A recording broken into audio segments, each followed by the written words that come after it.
Hi, good evening to all. అందరికీ నమస్కారం. నేను సురేష్, మీ బద్వేల్ పిల్లోడు. కడప జిల్లా బద్వేల్ పట్టణ పోరుమామిల్ల రోడ్డులోని అశోక్ నగర్ 2వ వీధిలో ఇవాల్టి రోజున వినాయకుని మండపం దగ్గర భారీ కుంకుమార్చన కార్యక్రమం అనేది జరుగుతుంది. కుంకుమార్చన అంటే దేవతలకు, ముఖ్యంగా ఆ యొక్క దేవికి కుంకుమతో చేసే పూజ. ఈ పూజలో ఆ యొక్క దేవుని నామాన్ని జపిస్తూ కుంకుమను పాదాల వద్ద లేదా తల వరకు సమర్పించడం జరుగుతుంది. ఇది మన హిందువుల్లో ముఖ్యంగా దేవతల రూపాలకు అంకితమైనటువంటి ఒక పవిత్రమైనటువంటి ఆచారం.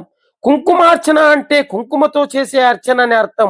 ఈ ఆచారంలో దేవుడి విగ్రహానికి కుంకుమను సమర్పించడం జరుగుతుంది. అలాగే ఆ యొక్క దేవుని నామాన్ని జపిస్తూ ఉంటారు.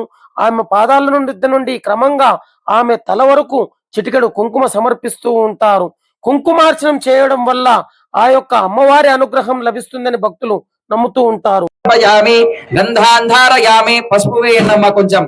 శ్రీగంధాంధారయామి గంధత్వ, అలాగే పసుపు కుంకుమ హరిద్రాచూర్ణం సమర్పయామి.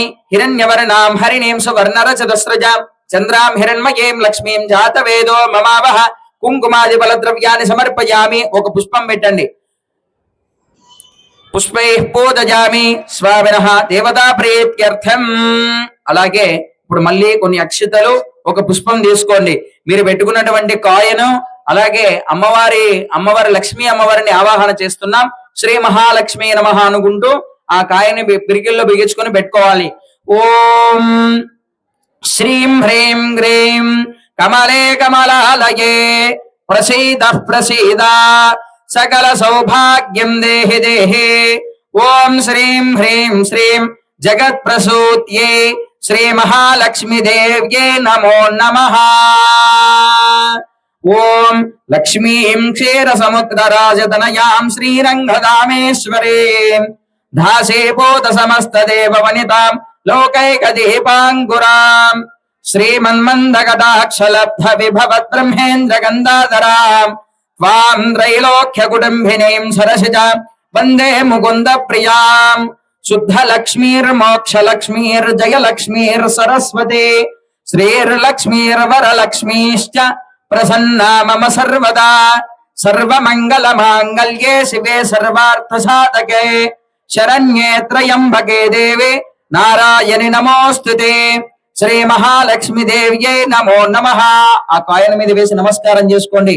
దాన్ని తాకి నమస్కారం చేసుకొని ఇందాక దోషులు పట్టుకొని ఎలాగైతే 3 సార్లు లోపలికి అనుకున్నామో అలాగ అనుకోవాలి. మళ్ళీ స్థిరో భవ సుముఖో భవ సుప్రసన్నో భవ వరదో భవ స్థిరాసనం గురు. ఓం శ్రీ మహాలక్ష్మి దేవ్యే నమో నమః. అక్షతలు వేయండి. ధ్యాయామి, ధ్యానం సమర్పయామి, ఆవాహయామి, నవరత్న గజత సింహాసయామి, వస్త్ర యుగ్మార్థం పుష్ప అక్షతాం సమర్పయామి. అక్షతలు వేయండి. ఊర్ధముండ్రార్థం పుష్పాక్షతాం సమర్పయామి, అలంకారం సమర్పయామి. ఆ గాజులు ఇచ్చారు కదా, ఆ గాజులు అలంకారార్థం పుష్పాక్షతాం సమర్పయామి. శ్రీగంధాంధారయామి, కొంచెం లైట్ గా పసుపు వేయండి. శ్రీగంధాంధారయామి, హరిద్రాచూర్ణం సమర్పయామి, కుంకుమాది బలద్రవ్యాన్ని సమర్పయామి. అథ కుంకుమార్చనం చ కరిష్యే. ఆ గాజులు తీసి పక్కకు పెట్టేసేయండి. లాంగ్ వస్తుంది కదా, ఇది లాంగ్ వస్తుంది కదా మైకు.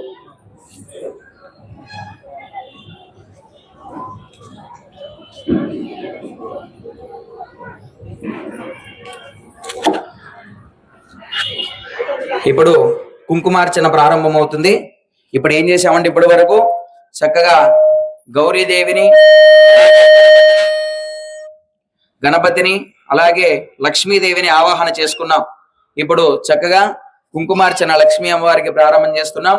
నేను ఒక నామం చెప్తాను, మీరందరూ కూడా అందరు ఏకకంఠంతో శ్రీ మహాలక్ష్మీ నమః అనుకుంటూ ఈ 3 వేలతో వేస్తూ ఉండాలి. మధ్యపు వేలు, ఉంగరపు వేలు, బ్రొటన వేలు ఇలాగ వేయకూడదు. ఎవరైనా సరే ఇలాగ వేస్తే భిక్షం వేసినట్టు ఇలాగ వేయాలి. ఇలాగ సమర్పిస్తూ ఉండాలి. శ్రీమాత్రే నమః. లేకపోతే అందరు కలిసి శ్రీ మహాలక్ష్మీ నమః. నేను ఒక నామం చెప్పేసి గ్యాప్ ఇస్తాను, మీరందరూ కూడా శ్రీ మహాలక్ష్మి నమః అనుకుంటూ ఉండాలి. చక్కగా ఓం అక్షితలు తీసుకోండి. శ్రీ మహాలక్ష్మి దేవ్యై నమో నమః చెప్పండి. పూర్వోక్త ఏవం గుణ విశేషణ విశిష్టాయాం అస్యాం శుభ తిథౌ శ్రీ మహాలక్ష్మి దేవత కుంకుమ అర్చనంచ కరిష్యే.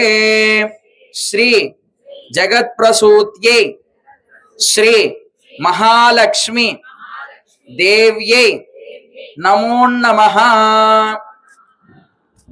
శ్రీమాత్రే నమః 3 సార్లు శ్రీమాత్రే నమః అనుకుంటూ వేస్తూ ఉండండి. గౌరీ అమ్మవారికి అది. Good evening to all. అందరికి నమస్కారం. నేను సురేష్, మీ బద్వేల్ పిల్లోడు. కడప జిల్లా బద్వేల్ పట్టణ నెల్లూరు రోడ్డు అశోక్ నగర్ 2వ లైన్ లో ప్రతి ఏటా గణపతి ఉత్సవాలు అంగరంగ వైభవంగా జరుగుతుంటాయి. కానీ మొట్టమొదటిసారిగా మన బద్వేల్ పిల్లోడు యూట్యూబ్ ఛానల్ మనం ఇక్కడికి రావడం అయితే జరిగింది. గత 11 సంవత్సరాల నుంచి శ్రీ వరసిద్ధి వినాయక స్వామి వినాయక చవితి పండుగ ఇక్కడ ఎంతో భారీగా జరుపుకుంటూ ఉంటారు. ఇవాల్టి రోజున మరి కొద్దిసేపట్లో కుంకుమార్చన కార్యక్రమం కూడా ఇక్కడ మొదలు కానుంది. మనతో ఇక్కడ కొంతమంది యూత్ ఉన్నారు, వారిని అడిగి తెలుసుకుందాం. అన్న, ఎన్ని సంవత్సరం నుంచి ఇక్కడ వినాయక చవితి పండుగ మీరు జరుపుకుంటున్నారు? 11 ఏళ్ళు అయిందన్న. ఇప్పుడు అంటే ఏ విధంగా ఫస్ట్ ఎలా చిన్న నుంచి స్టార్ట్ అయ్యారా, లేకపోతే ఏ విధంగా? మేము ఫస్ట్ 1 అడుగు నుంచి స్టార్ట్ చేసామన్న పెట్టడం. ఇప్పుడు పోతా ఉందన్న, పెద్దవాళ్ళ చేతుల మీద నడుస్తుంది ఇప్పుడు. అంటే అన్న, ఇక్కడ మనతో పాటు మరొక భక్తులు ఉన్నారు, వారిని అడిగి తెలుసుకుందాం. పండగ మీరు ఏ విధంగా జరుపుకుంటారు? అంటే వినాయక చవితి పండగ నేటి సమాజంలో ప్రతి ఒక్క చోట యూత్ అనేది సహాయ సహకారం కావాలి. యూత్ లేనిది ఏ పని జరగదు కదా. మీరు ఏ విధంగా పని ఇక్కడ చేస్తున్నారు? కలిసిమెలిసి చేసుకుంటాం అన్ని పనులు. అందరూ కలిసిమెలిసి పని చేస్తున్నారు. అంటే నిమజ్జనం రోజు ఏ విధంగా ఉంటుంది మీ యొక్క కోలాటం? డీజే కోలాటం అన్ని ఉంటాయి. అంటే భారీ సంతోషం. భారీ సంతోషం, అంటే కొంచెం బాధతో ఉంటాం. అంటే వినాయకుడు వెళ్ళిపోతాడు కదా, అందుకని వినాయకుడు కానీ సంతోషం చేసుకుంటాం. మనతో ఒక భక్తుడు మాట్లాడటం అయితే జరిగింది. ఆ యొక్క భక్తుడి యొక్క మాట మనం విన్నాం. వినాయకుడు పోతుంటే బాధ కలుగుతుందట. మళ్ళీ బై బై గణేష, మళ్ళీ తిరిగి రా గణేష అనే ఒక కొత్త కాన్సెప్ట్ తో మనం కూడా బద్వేల్ పిల్లడు ముందుకెళ్దాం. మనతో ఇక్కడ మరొక యూత్ ఉన్నారు, ఆయన అడిగి తెలుసుకుందాం. అత్యంత ఆప్తులు సన్నిహితులు మనకు బాగా తెలిసిన వ్యక్తి. అన్న, మీ పేరు? నాగేశ్వరరావు. ఎలా జరుపుకుంటుంటారు అంటే ఇక్కడ వినాయక చవితి పండగ? మీ గల్లీలో, మీ వాడలో అన్న ప్రసాదాలు ఏ విధంగా ఉన్నాయి? వచ్చినటువంటి భక్తులు ఏమంటున్నారు ఇక్కడ? ఇది 11 సంవత్సరాల నుంచి ఇక్కడ చిన్న ఒక అడుగు బొమ్మతో చిన్న పిల్లలు స్టార్ట్ చేశారు. దినదినం వచ్చి ప్రతి సంవత్సరం వచ్చేసి అది పెంచుకుంటూ డెవలప్ చేసుకుంటూ దాన్ని ఇప్పుడు వచ్చి 11 సంవత్సరాలు ఒక స్టేజ్ హై రేంజ్ కి తీసుకొచ్చాము. ఇప్పుడు వచ్చేసి హ్యాపీగా చాలా సంతోషంగా చేసుకుంటున్నాము ఈ పండుగని. అంటే ఇక్కడికి దర్శనానికి వచ్చిన భక్తులు ఏమంటున్నారు అంటే, మీ యొక్క ఏర్పాట్లు మేము చూసాం, భారీగా లైటింగ్, భారీగా కటౌట్లు, భారీగా డెకరేషన్ చేశారు. దీనిపైన ఇక్కడికి వచ్చినటువంటి భక్తులు ఏ విధంగా స్పందిస్తున్నారు? వాళ్ళు మేము బాగా రిసీవ్ చేసుకుంటున్నాం కాబట్టి హ్యాపీగా సంతోషంగా ఉండారన్నమాట వచ్చిన వాళ్ళు. అంటే ఇప్పుడు ఎన్ని అడుగుల గణేష్ పెట్టారన్న? ఇప్పుడు వచ్చేసి 10.5. 10.5. నెక్స్ట్ ఇయర్ కి ఏమన్నా పెంచే ఐడియా ఏమన్నా ఉందా? మా దేవుడు వేయించి మా కరెంట్ వైర్ల నుంచి పైకి పోతే ఓకే, అంటే మనకు ఇక్కడ ప్రాబ్లమ్స్ ఉన్నాయి.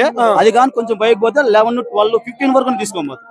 ఇక్కడ మరొక సమస్య ఏంటంటే, వినాయకుని మీద ఉన్న మక్కువ ప్రేమతో మేము ఎంతో ఎడుగు కూడా మరింత అడుగులు పెంచే ఆలోచన కూడా మాకు ఉంది. కానీ ఇక్కడ ప్రధాన సమస్య ఏంటంటే, ఇక్కడ ఉన్నటువంటి ఎలక్ట్రిసిటీ, కరెంటు వైర్లతో ప్రాబ్లం కాబట్టి, సో దీనిపైన మనం ఎలక్ట్రిసిటీ అధికారులతో చర్చించిన తర్వాత మాట్లాడదలుచుకున్నాం.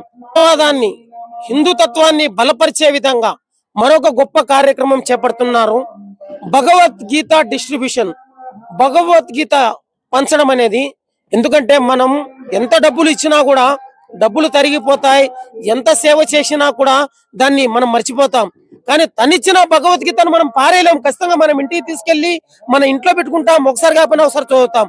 అదే అంశంపై మనతో మాట్లాడేంత వరకు ఇక్కడ భక్తులు ఉన్నారు. అన్న, ఏంటి చెప్పండి, ఏంది ఈ భగవద్గీత కార్యక్రమం? హిందుత్వం మీద ఒక ప్రణాళిక ప్రకారం మేము అశోక్ నగర్ 2nd లైన్ లో ప్రతి ఒక్క ఇంటికి భగవద్గీత చేరాలని, మా ఇళ్లలో కాకుండా ప్రతి ఒక్క హిందువుకి భగవద్గీతలు చేరాలని, హిందుత్వాన్ని ఒక ఇదిగా చేయాలని చెప్పేసి మేము సంకల్పించి ఈ సంవత్సరం కొంతమందికి, ఈ దాతలకు కాకుండా బయట వారికి కానీ భగవద్గీత ఇచ్చేదానికి మేము ప్రిపేర్ అయినాము. ఇప్పుడు ఈ పూజ అయిపోతానే డిస్ట్రిబ్యూషన్ గాని ఉంది, అది కూడా తిలకించండి. సుమారు ఎంత మందికి పైగా మీరు భగవద్గీత పంచబోతున్నారన్న? 200 మందికి. ఇంచుమించు 200 మందికి పైగా తన యొక్క సొంత నిధులతో భగవద్గీత కమిటీ నిధులు. ఈ యొక్క ఆలయ ఏదైతే ఈ యొక్క వినాయక చవితి మండపం ఉందో ఈ యొక్క వరసిద్ధి వినాయక కమిటీ మండపం తరపున సుమారుగా 250 మందికి పైగా ఈ యొక్క భగవద్గీత పుస్తకాలు పంచాలని ఒక దృఢ సంకల్పంతో ఇక్కడ ఆలయ కమిటీ వారు అలాగే ఇస్తున్నారు. చూద్దాం ఈ యొక్క ప్రోగ్రాం ఎంతవరకు సక్సెస్ అవుతుందో భగవద్గీత తీసుకున్న తర్వాత భక్తుల యొక్క మాటల్లో విందాం. సో చూస్తూనే ఉండండి. నేను సురేష్, మీ బద్వేల్ పిల్ల.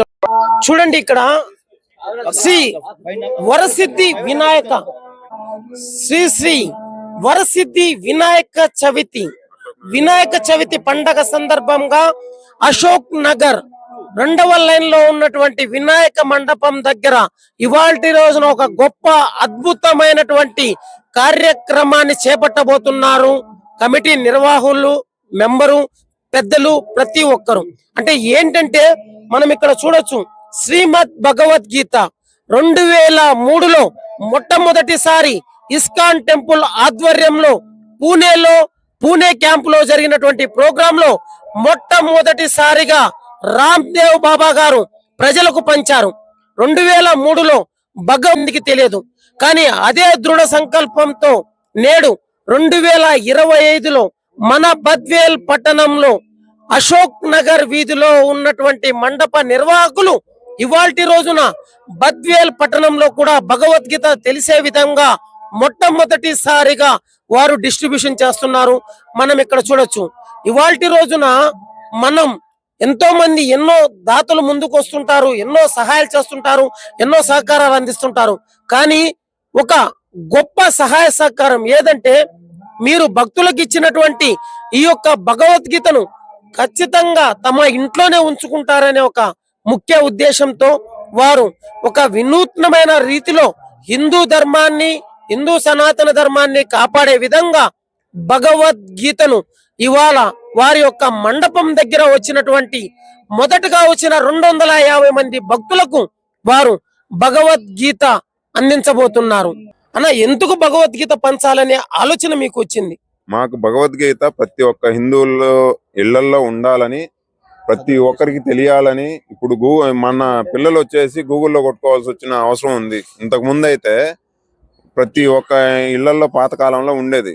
ఇప్పుడు ప్రతి ఒక్కరు సెల్లుల్లో చూసుకొని వదిలేస్తున్నారు. అందుకని భగవద్గీత ప్రతి ఒక్కరి ఇంట్లో, ప్రతి ఒక్క హిందువు ఇంట్లో ఉండాలనే కాన్సెప్ట్ తోనే మేము ఈ భగవద్గీత డిస్ట్రిబ్యూషన్ స్టార్ట్ చేసాము. ఈ సంవత్సరం గాను 250 పుస్తకాలు స్టార్ట్ చేసాము. దినదినాభివృద్ధిగా నెక్స్ట్ ఇయర్ ఇంకా పెంచుకుంటా పోవాలని, ప్రతి ఒక్క బద్వేల్లో కాకుండా ప్రతి ఒక్క ప్రాంతానికి ఇది చేరాలని, భగవద్గీత చేరాలని మా దృఢ సంకల్పం. అదండి ఇవాల్టి రోజున అశోక్ నగర్ లో మండపం నిర్వహిస్తున్న కమిటీ మెంబర్ల ఆధ్వర్యంలో భగవద్గీత పంచబోతున్నారు. ఈ యొక్క కార్యక్రమాన్ని చూసిన 10 మంది ముందుకు వచ్చి కోరుకుంటూ, నేను సురేష్, మీ బద్వేల్ పిల్లోడు. కమిటీ తరపున బద్వేల్ యూట్యూబ్ ఛానల్ పిల్లోడు రమేష్, సురేష్ కి మా తరపున ఈ భగవద్గీత స్టార్ట్ చేస్తూ ఇస్తున్నాము. Thank you sir. మీరు ఇచ్చినటువంటి ఈ యొక్క మొట్టమొదటిసారిగా నేను 2003లో పూణేలో చదువుకునేటప్పుడు వెళ్ళినప్పుడు ఇస్కాన్ టెంపుల్లో మొట్టమొదటిసారి భగవద్గీత అందుకున్నా. తర్వాత 22 సంవత్సరాల తర్వాత మొట్టమొదటిసారిగా బద్వేల్ పట్టణంలో అశోక్ నగర్ వీధి 2వ వీధి వారు మాకు అందించినటువంటి ఈ యొక్క భగవద్గీతను మేము దీన్ని చిరకాలం అదే విధంగా జాగ్రత్త పరుచుకుంటూ టైం వీలున్నప్పుడల్లా ఈ యొక్క భగవద్గీతను చదివేదానికి ట్రై చేస్తాం. ప్రతి ఒక్కరూ ఈ యొక్క కార్యక్రమాన్ని జయప్రదం చేయాలని కోరుకుంటూ, నేను సురేష్, మీ బద్వేల్ పిల్లోడు.